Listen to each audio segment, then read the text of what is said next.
list of things to be grateful for. Here's one. Today is International Thank You Day. I like this one. Taking a moment to reflect on what we're grateful for and telling people you are grateful for them has been shown to improve sleep, mood, and your immunity, according to the Mayo Clinic. They say expressing gratitude can help decrease depression, anxiety, and even difficulties with chronic pain.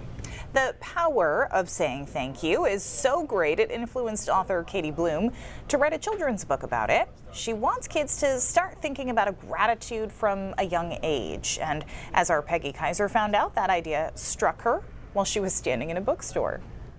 I opened up this book to this really wonderful Yiddish story about gratitude, and I really connected to it.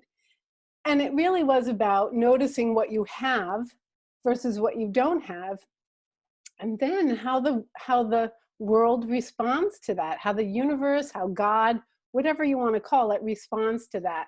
And so I just started randomly saying thank you for everything.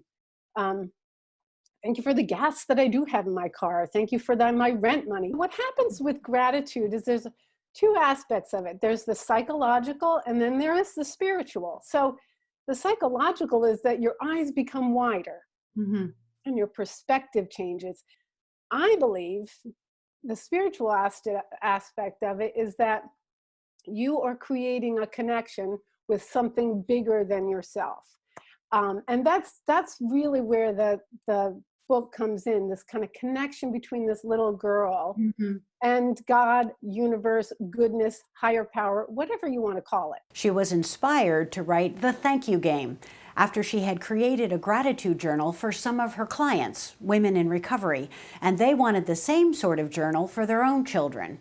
That idea planted a seed for the children's book. Less a journal, more of a game between reader and text. The little girl in this story is Alex. Like a lot of kids, Alex got her feelings hurt and felt left out when she wasn't invited to a birthday party.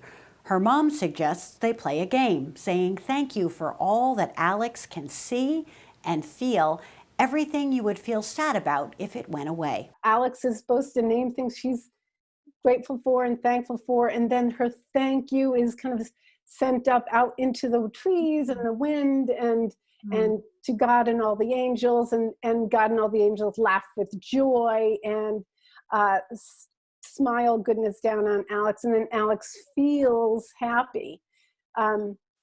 So I guess I just wanted to have this kind of back and forth. We follow Alex through her day in a series of vignettes, each presenting Alex with hard feelings like frustration or sadness, and challenging her and the reader to find things to be grateful for. All of a sudden, your eyes are more wide open and you're seeing things you might not have seen before. What suggestions do you have for parents to talk about gratitude and teach gratitude, particularly now when things are a little bit, sometimes some days are hard to be grateful for things? I always begin with validating and just kind of naming what kids might be feeling first. We got to start with the now. How is it that you feel right now? It's scary, and the kids are probably feeling the exact same way that their parents are feeling, uncertainty and sad that they can't see their other friends, and scared, and am I going to go back to school? She urges parents to validate the feelings that their kids might be experiencing, all the while modeling gratitude in their own life, and concludes the book with a quotation from a Benedictine monk. It is not happiness that makes us grateful. It is gratefulness that makes us happy. Really like that line. I think we can all sort of relate to that. But Peggy Kaiser spoke with Katie Bloom back in 2020, which is why they talked about going back to school, but still kind of relevant today. The Mayo Clinic says part of why gratitude, by the way, benefits you is it releases the hormone oxytocin, which then helps you connect with other people. If you are interested in increasing your gratitude, the Mayo Clinic recommends starting a journal and writing about it every day. They say you don't need to write much, or you need much time to write down one thing you're grateful for every day, plus then you'll have a record of your thankfulness. Great perspective. Yeah. Reminds me of what you did before the end of the year. Mindfulness. Yes, yes. Recognize where we are and what we have.